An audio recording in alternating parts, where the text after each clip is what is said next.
It's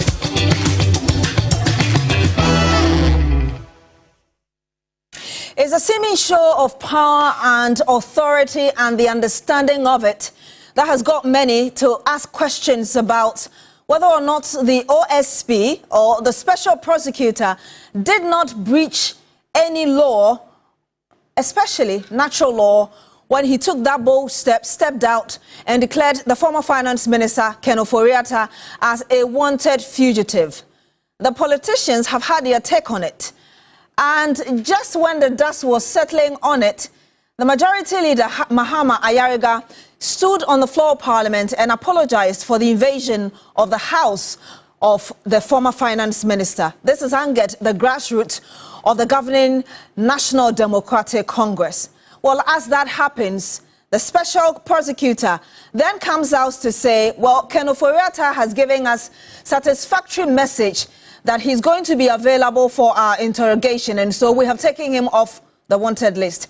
Hello, good evening, and welcome to Agenda. My name is Beatrice Edu, and tonight we want to examine this and really to what extent the special prosecutor can go in ensuring that he's able to bring people he sees corrupt or perhaps involved in corruption-related issues could be brought to book to ensure that the country is moving forward.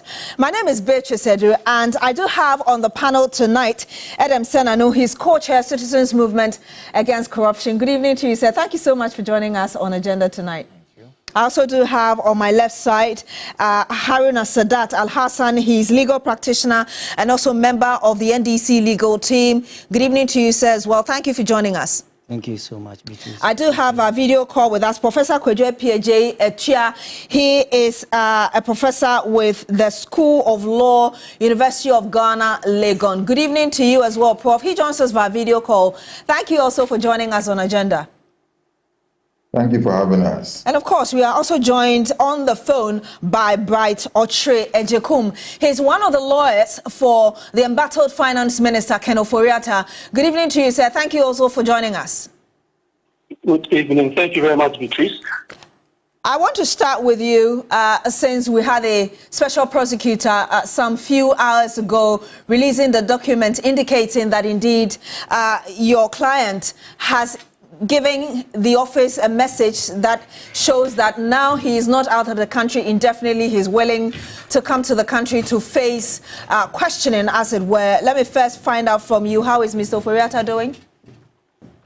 Well, he's still out there, taking a legal treatment. But let me just quickly place on record that it has never been the Ofori-Atta's case that he says he will be out of the country indefinitely. He's never posted himself as that. He's always been ready to avail himself. That has never been his position. So the special prosecutor lied to us when he said the responses that Mr. Ofori-Atta gave him was that he was out of the country indefinitely on medical ground. You're saying he lied to us?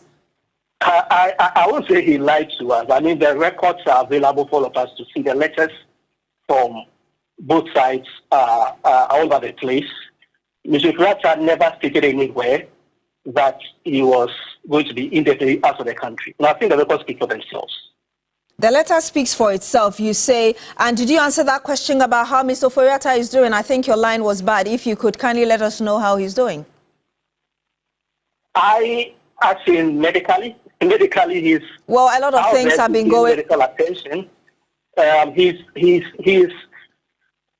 concerned that the parties at this stage are where they should have been a week ago, which is having settled on a date for him to return and assist the special prosecutor in his work. That is all that he desires.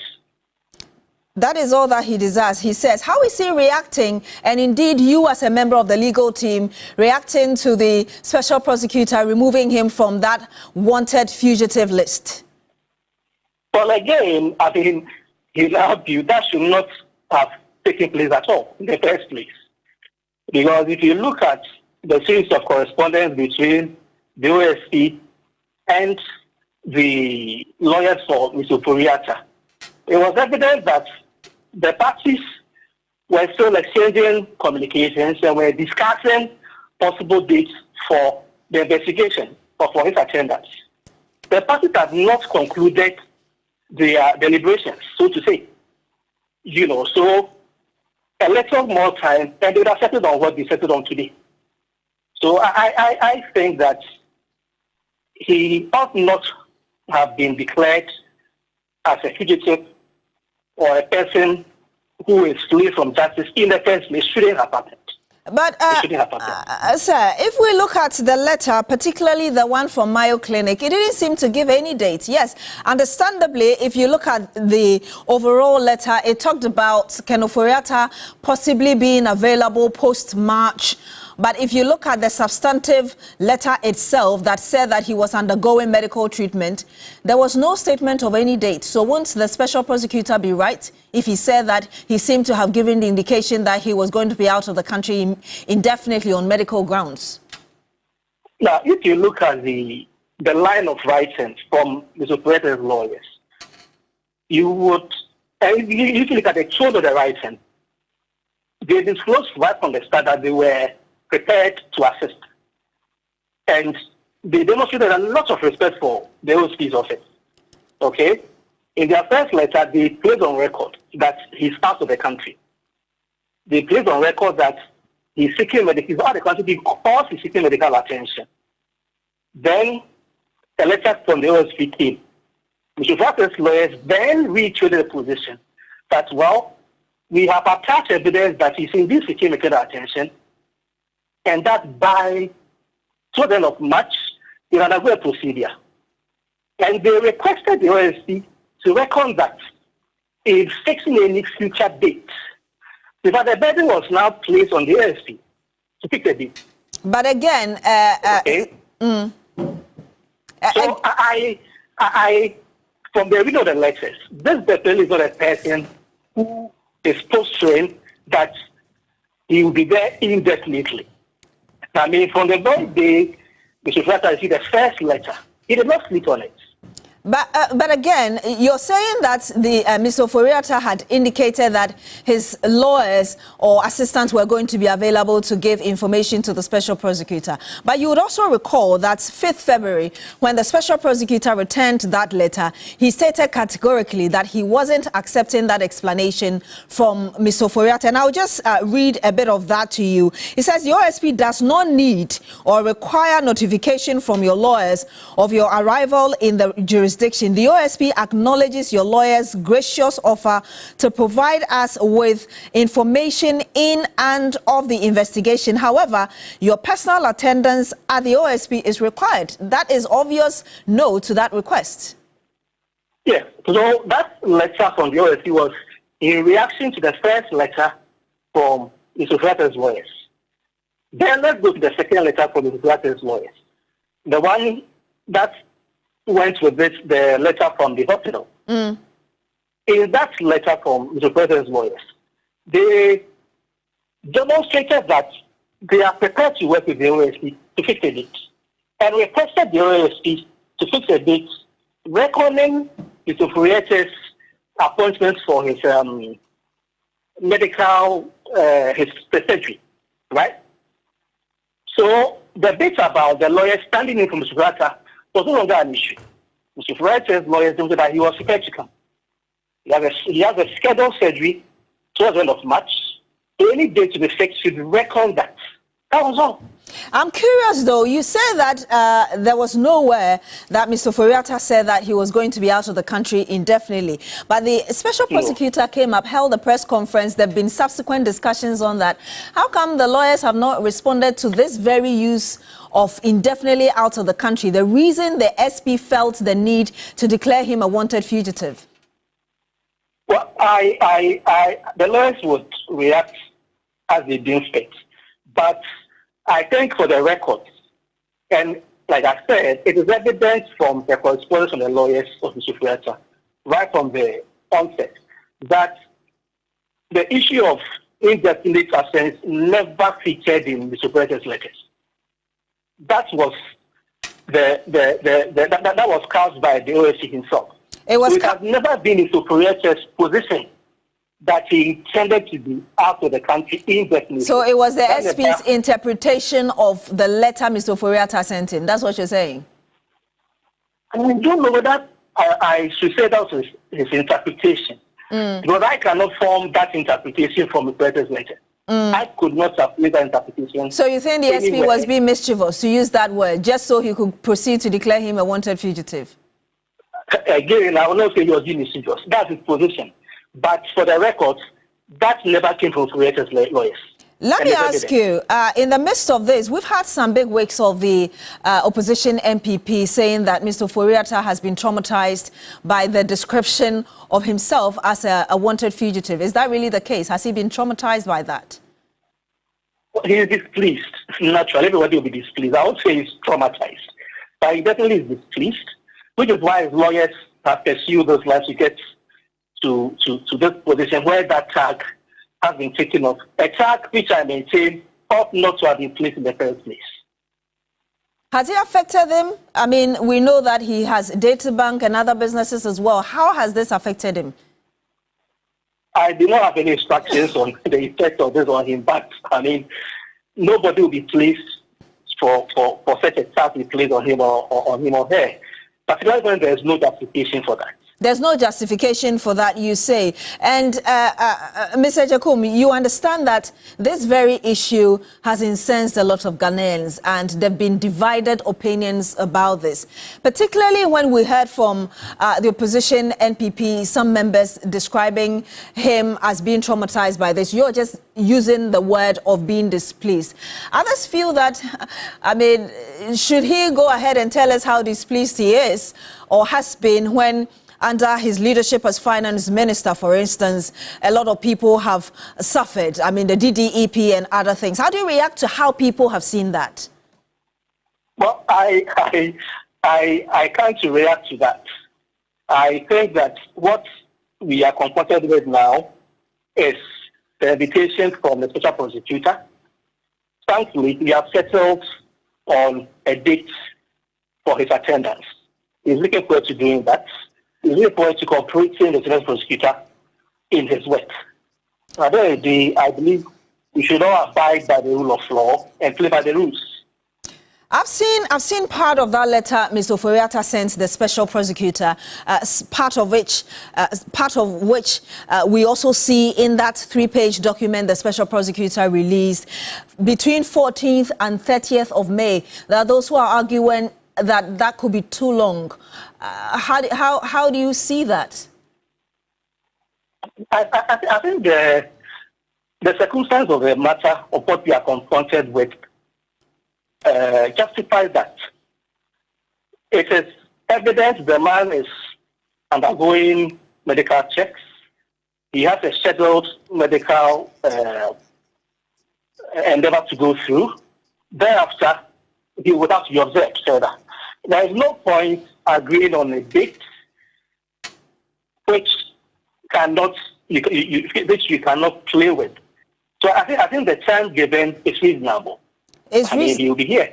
Is there a possibility that we could see that extended? What if, it's done and, nobody is wishing for that, but there's explanation that there's been post-surgery complications?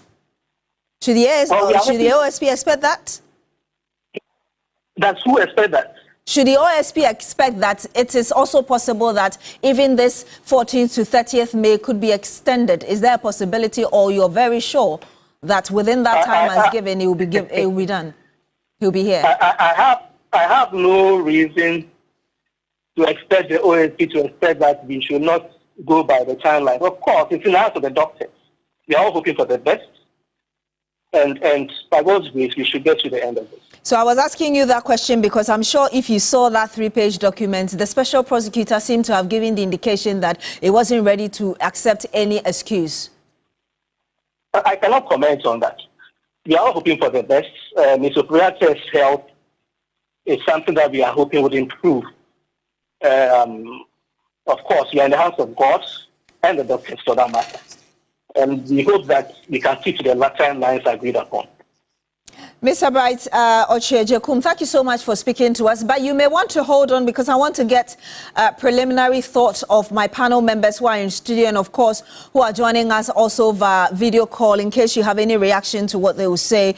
But let me start with you, Mr. Senanu. I mean, this is also a case that you've been following as usual with a lot of corruption-related matters. I want to get your thoughts first on the action of the special prosecutor today, because when he came out just about a week ago, he seemed very like, I'm not taking anything. I'm here to ensure that prosecution or the right thing is done. But today's message or letter seems to give the indication that perhaps he's putting a human face to it. Is that what you saw when you saw that letter? Well, no, I think, I mean, I've always felt that in this particular instance, the OSP was right on top of what he was doing. Anybody, any citizen, law-abiding, who is invited by a security agency and seems to suggest that I'm not available or I'm not sure when I'll be available, you are starting on the wrong footing. He's denying that. Well, no, I disagree with him absolutely. No citizen who is law-abiding and you're invited by a security agency and say, we want to question your matter. There are cases and you believe you are innocent. And then you decide whether you say indefinitely or you send your lawyers to say, we will inform you when he comes to the country. In other words, we don't know when he'll be in the country, but we'll choose to tell you when he comes in. So if it takes 1 year or 2 years, you are caught in trouble. Because that doesn't allow the kind of engagement where they will treat you with the kind of respect, the mutual respect that you deserve. So obviously disagree with all the explanations given by I do, Mr. absolutely. I think that they started on the wrong footing. And I don't know whether it's their client who advised them to do that or they chose to take that posture. I don't think it was suitable. And then the subsequent medical report only said, this is our client. We're going to do something in March, without saying when it starts, when it ends, or when the client is going to be available. You still did not satisfy what the special prosecutor needed in order to move his process forward. So he was in the right. So the special prosecutor was in the right. Then you made it worse by accusing the special prosecutor of raiding the house, when that didn't happen. And when the special prosecutor says that this is either a staged thing or an imposter action, you forget about the imposter action and go on a trajectory insisting that the OSP said, oh, this is a stage thing and nothing was staged. Then you bring Richard Jakpa and a few soldiers in a clip. And we are wondering, so if you knew it was Richard Jakpa, why were you saying, is the OSP the one? I mean, they started on the wrong footing. Let me get your thoughts, Mr. Al-Hassan. And I'll come to you, Professor Appiah-Jatuah. So, clearly, if you see the conduct of the former finance minister, in relation to the invitation by the OSP, you will see that it was completely short of the minimum respect required to accorded the office. Indeed, let's not forget that this is an office established by they themselves. And so the number one persons is protect the integrity and the sanctity of that office is they themselves. And so we do not expect that if for any reason you will not be able to make yourself available for investigation or questioning or however described, because first and foremost, they have that mandate. It is within their power to do that. And so if for any reason you cannot, you must give satisfactory reasons why you cannot. And indeed, it is for OSP to actually determine what is satisfactory under the circumstances, which is also an objective test. You see so many people having issues with the content of that letter. It is simply because objectively they see that it wasn't convincing or satisfactory enough. And that's all that the OSP did. I'm coming to you, Professor Appiah-Jatuah. What's your interpretation of all that, including what the lawyer for Mr. Ofori-Atta just told us? Thank you for the question. I think that the issue is a little bit dicey and it's a bit tricky to get a clear answer to that, because this is a medical condition and anything can happen. So I think that on the balance of probabilities, probably the OSP should have be a little more patient in coming up with the statement it came out with, because I'm thinking that there's a letter indicating that Mr. Oforiatta had spoken to or sent a note to the Chief of Defense Staff. The Chief of Staff. The Chief of Staff, thank you. And so, they know that he's in the U.S., he's in a particular hospital in the U.S. seeking medical attention. And there was also a message from the hospital. It wasn't clear because, and that can be interpreted because they may have still not found what might be wrong with him, and therefore some tests are being undertaken. So in that respect, I think that it was a little bit rash on the part of the special prosecutor to have declared him as a fugitive. Moreover, he has not been officially charged. So he's a person of interest or a suspect. And of course, that doesn't mean that he can run from justice, but there was an indication that he had notified some officials in the country. And so that should have been a basis for the office to have, sought more information from whether his medical team or lawyers before coming up with that statement. So the special prosecutor was insensitive to the medical situation of Ken Oforiatta when he came out and said that he was a wanted fugitive. That is that is how I see it. He was a little bit in a rush to make that declaration of being a wanted person. I want to. But I'm glad that all said and done, at the end of the day, his lawyers has written and they have a definite date, and so that wanted tag has been removed. But I think that even in this situation, it is still, you cannot confirm and be specific and be categorical that he may come between the time frame given him, because again, it's a medical situation and we never know what may happen. So if by the deadline of May, that has been stated in a letter to the OSP based on which he granted to remove the tag, it is possible that there could be an extension depending on how the surgery will go and many other factors. So if, depending on the situation, based on the reasonableness of the justification that the medical center would give, it is still possible for that time frame to be extended. And I think the OSP, that the office should be able to look at the circumstances and agree on an extension if possible. Professor Piaget, you're a lawyer yourself. These explanations given by Ken Oforiatta, you see them acceptable? That's what I'm saying, is that looking at the medical situation, you know, when you are sick, you are in a different situation, and we cannot just sit without knowing the full facts to judge and to claim that he might be pretending. But so at this stage, I think that it is too early to determine that he might be lying or he might be trying to use his medical condition to evade justice or to spend some more time outside the country. It's too early to judge, in my opinion. So I think that if after the new deadline, the report that comes clearly states that he can come back fine. If not, the explanation that can be given, there could be a solid medical reason that may justify an extension. And we should look into that to come to a conclusion, that this way or that way.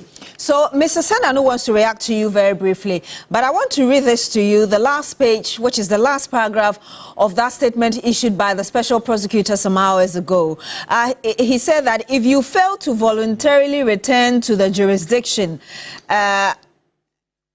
your stated date, and if you fail to attend the OSP on the rescheduled date, you shall be re-entered on the list of wanted persons, and the OSP shall consider you a fugitive from justice, and we shall take all necessary legal steps to secure your return to the jurisdiction and attendance at the OSP at your own choosing. And that was what I tried to put to Mr. Ejekum, who is one of the lawyers for Mr. Oforiatta, that the special prosecutor pair this is not willing to accept any extension, but you're saying that it is possible that this could be extended, which is why I asked you the question earlier that you are a lawyer. Is this acceptable? And how do you see that last paragraph from the special prosecutor's statement issued today?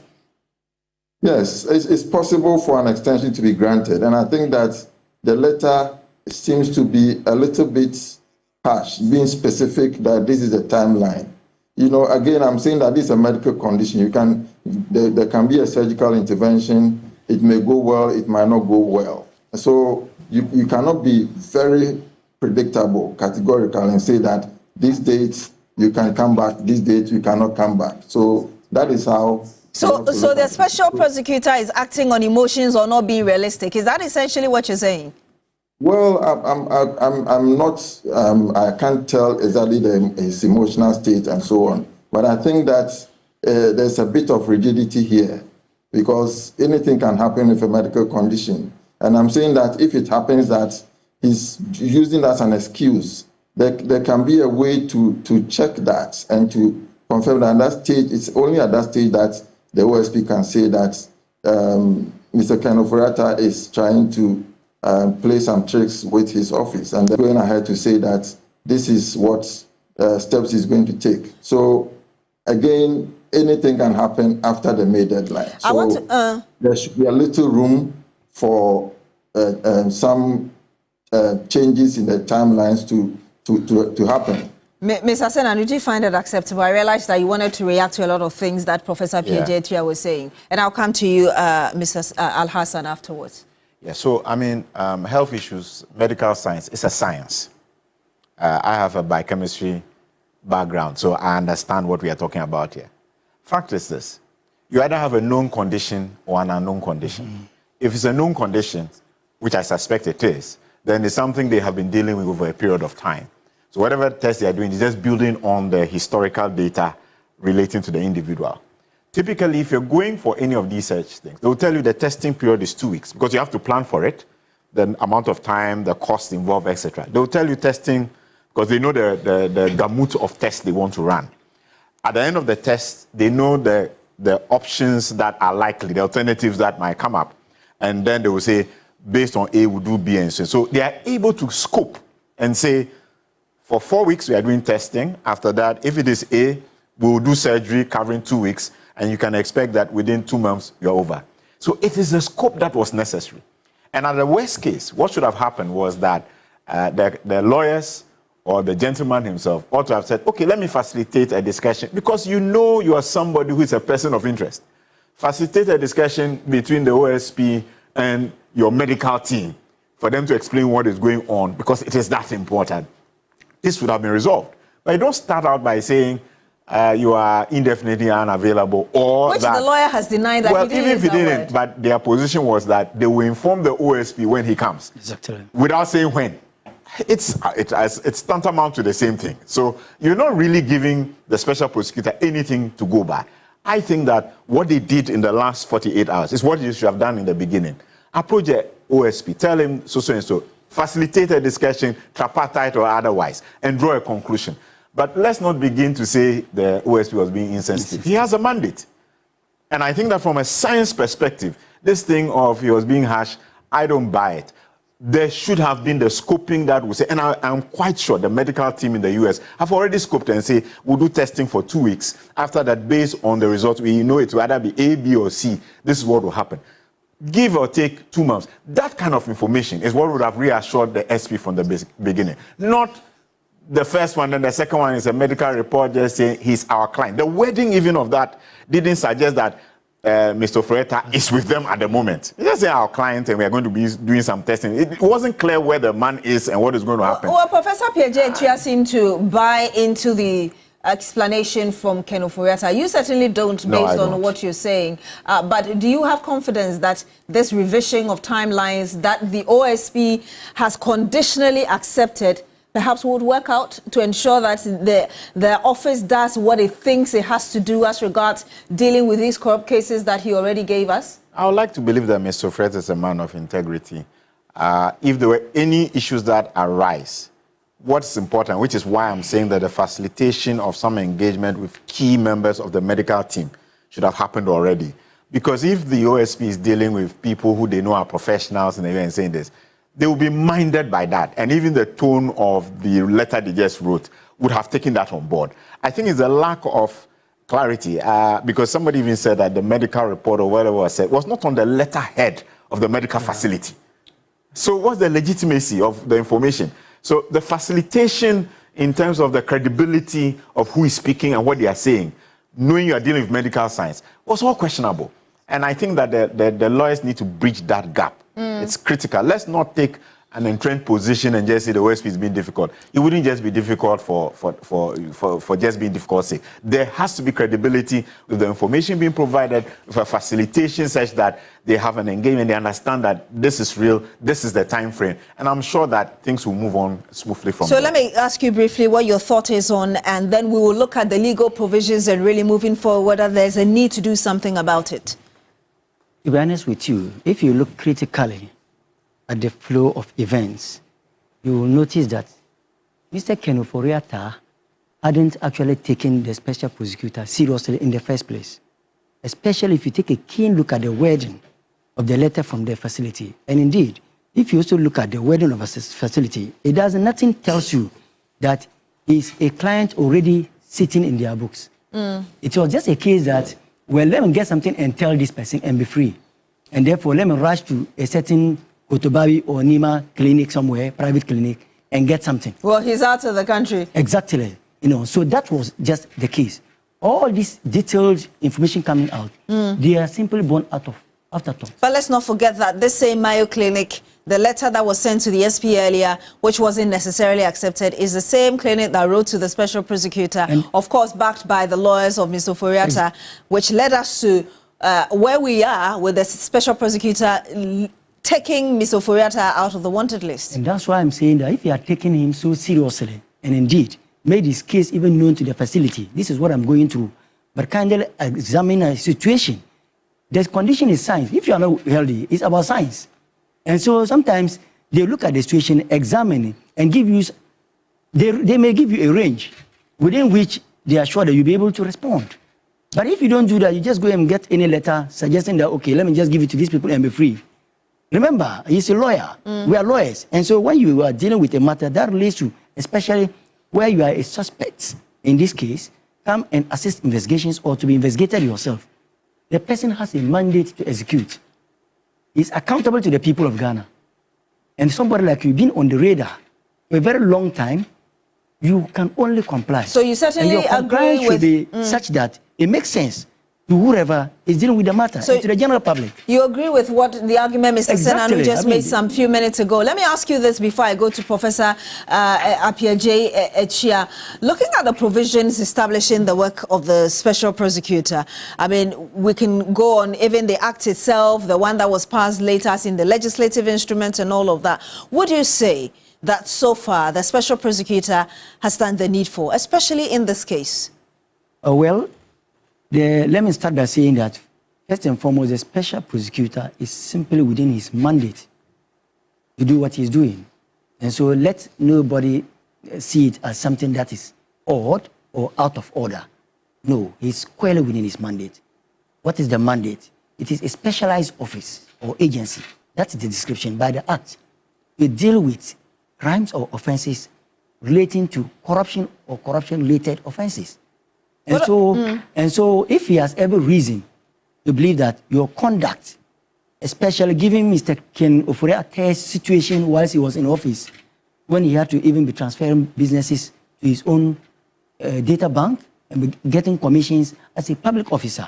So those are the things influencing him. And I'm sure with time, more will come. But the point I'm making is that he acted squarely within his mandate. He has a certain function.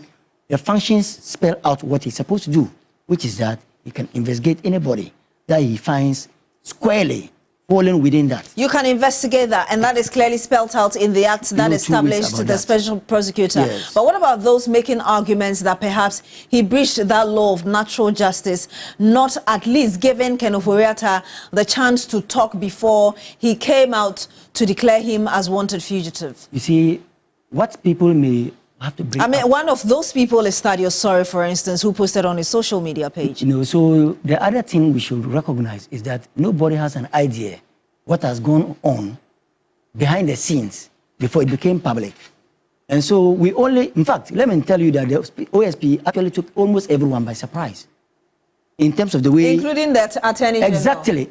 So to the extent that he just came out suddenly to declare him as a fugitive, he wouldn't just wake up and do that.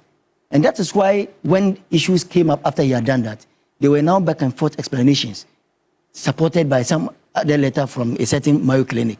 It means that he had engaged him. He's a lawyer and he understands the need.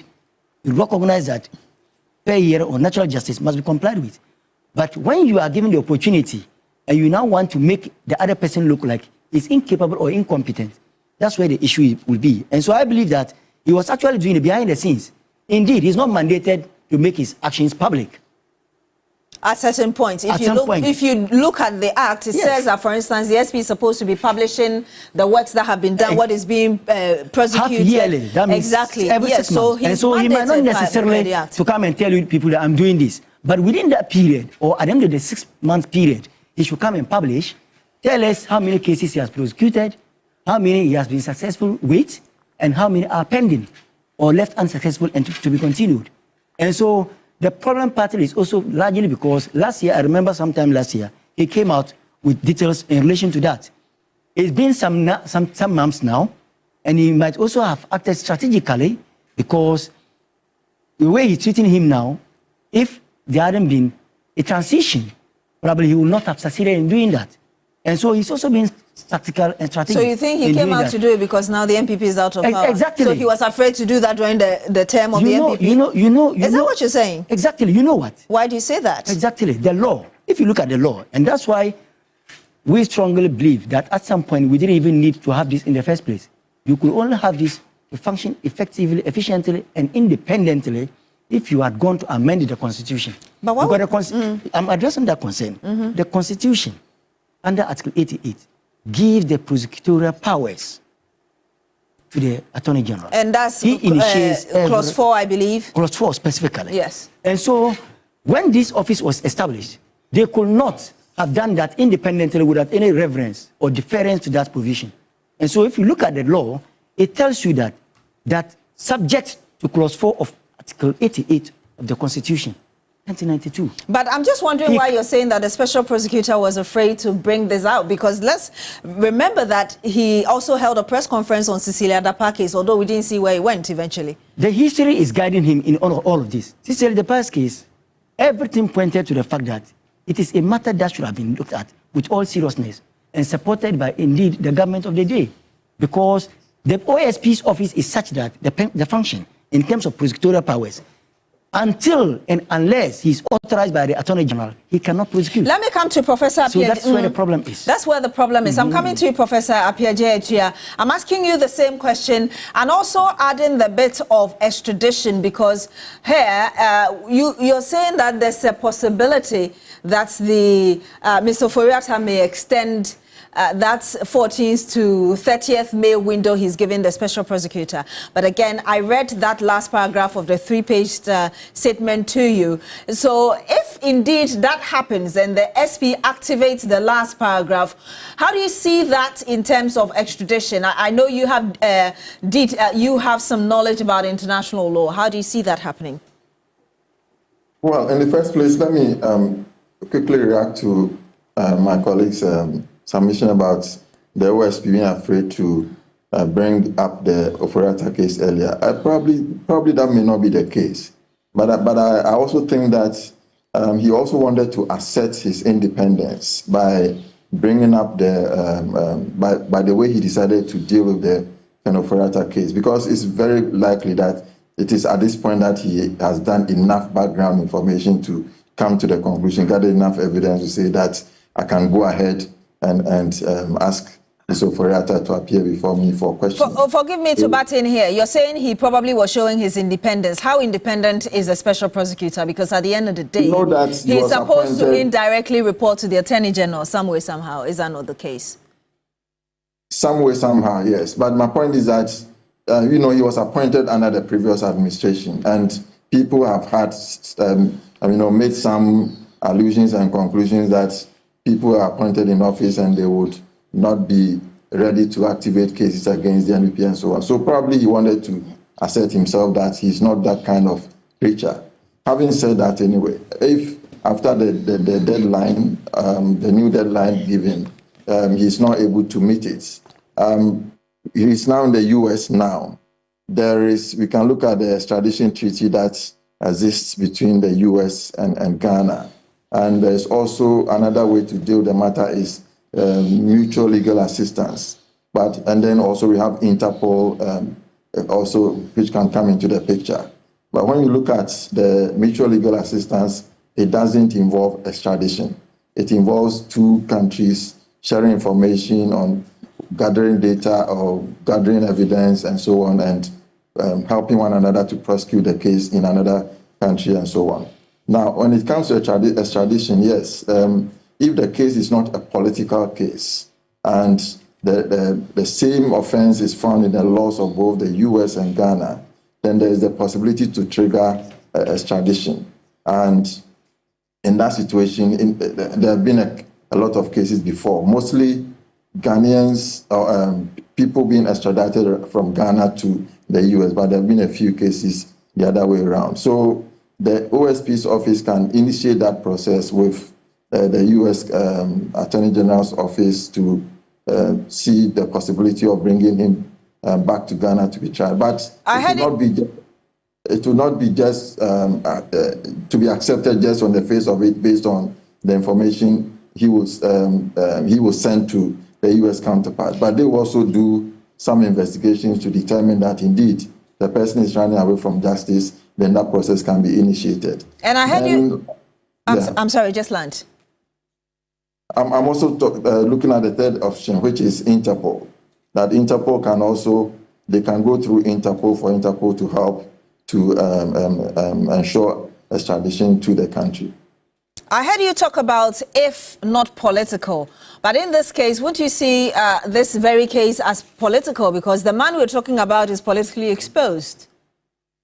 If I say political, it doesn't mean looking at it from that context, but there are some cases which clearly shows that the person is being charged or being haunted because of the fact that he's related to a particular political party, or there is an element of politics in it. For example, if the person decided to stage a coup d'etat and he's being wanted for that, for having engaged in that practice, or directly wasn't engaged in the coup d'etat, but he's alleged that he sponsored it and something of that nature takes place, or the person might have criticized the government and he was forced out of the country and the government says bring him back to face charges for speaking against the government. That can be a case of a political nature, which U.S. through this extradition treaty or even Interpol will not be ready to enter into an agreement with the government of Ghana to bring this fugitive to Ghana to face trial. And I want to come to you, Mr. Senanu. In the midst of this, perhaps I would ask you two questions in one. There have been concerns about, what about looking at the system itself? Yes, you're holding the finance minister, Ken Ofori-Atta, because he is the face, as it were, or was the face of the ministry. But there's a system, because before he goes to append his signature to anything, there would have been chief directors, schedulers, and all those going through all those processes. How about looking at all those in those chain, or that chain as well, instead of just targeting one individual? How do you say, or how do you respond to such an argument? I am quite certain that the paper trail is what has led the OSP to where they are today. They would not arrive at the decision that we want to engage the minister if they've not looked at all the documents, who signed what, memoed, what date, to who, and what was said, what was the advice. And when it got to the minister, who is a final authorizing, they say, what did he do about it? Because you see, the breaches of the law, the violations, really, ultimately, are about the minister. So they will check the paper trail and find out what happened.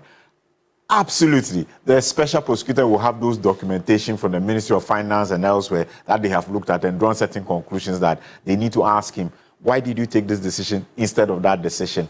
the documentation we have shows A, B, and C. And in that documentation, they're able to identify whether legal gave its advice, whether procurement followed it adequately, whether the laws that were supposed to have been based on were followed, etc., etc. So in this case, you don't believe that it is the statements some judge, for instance, made earlier during a coverage of the election period, that it is rather the civil service or some civil servants that corrupt the ministers. You don't believe that in this case that might be it could be a combination of it could be a combination of both.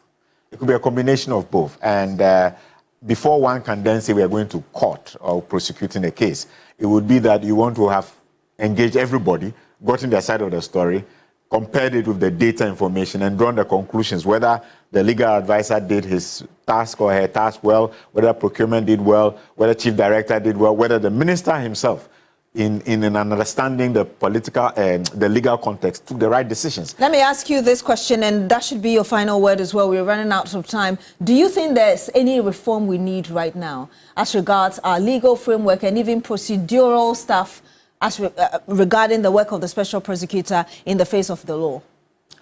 Well, I'll tell you what, I've been quite amazed each time cases have come up, like SNL and the rest, and I saw the violations. I'm like, how did this happen? Because our system, the law is in place, the systems are in place, the checks and balances are in there. So it seems to me that there's something missing. So I think your question is relevant to the extent that can we identify how come we had so many breaches of the law in spite of the fact that the framework is there, we had enforcement agencies in place. Do we need to do that after the fact? Because the SP is coming in after the fact to try and say, I'm holding you responsible. What preventive measures? And for those of us in anti-corruption, that's the most important. Prevention is always much more important than prosecution, because trying to spend money to chase money that has gone out is a much more difficult task. So I think that we need to be trying to interrogate, where did we go wrong? Which part of our systems failed us, and how do we strengthen them? What's your say on that, Ms. Al-Hassan? So I think what you are asking is simple about the future of the OSP. My candid opinion is that we need to strengthen our laws. And by strengthening our laws in this case means that, one, the first option will be to simply repeal the law completely. You don't want the SP working? That's one option I'm giving. That's the future of it. We simply repeal it completely. And then, is that the future plan of the NDC? You're a member of the NDC legal team. And for now, you need my opinion on that. So that's not the opinion of the NDC, but your personal opinion? That opinion is also open to the NDC. Okay. It can, of course, after all, it was actually put in place to handle the NDC people. And that's why it was not carefully You can't be certain about that. I am very certain. I am very certain. And I tell you what.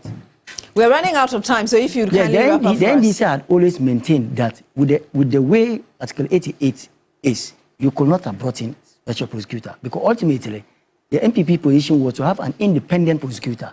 But with Article 88, you can never have an independent prosecutor. He is subject to 88. And that's why the Act specifically says that any case that the OSP prosecutes must have authorization. So we should clear the SP. So we should either scrap it, that's one, just completely repeal it, and then focus on 88, do some other chemistry to that. Or we amend the Constitution itself.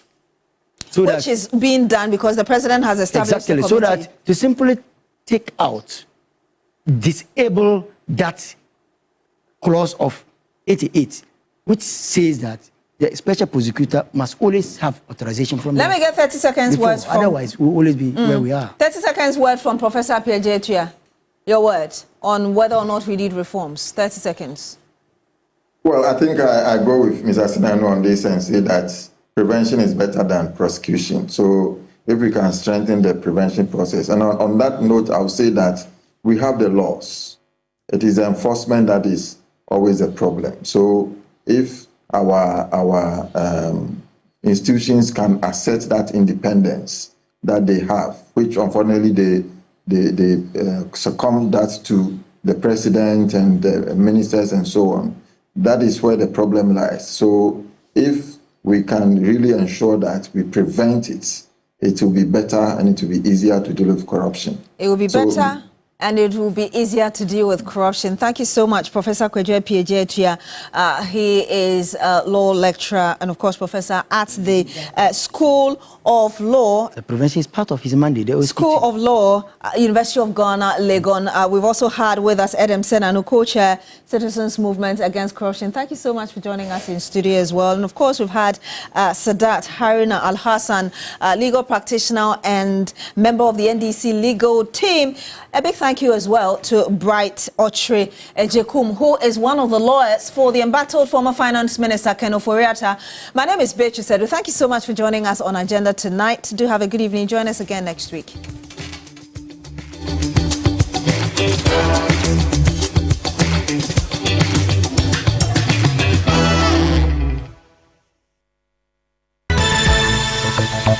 La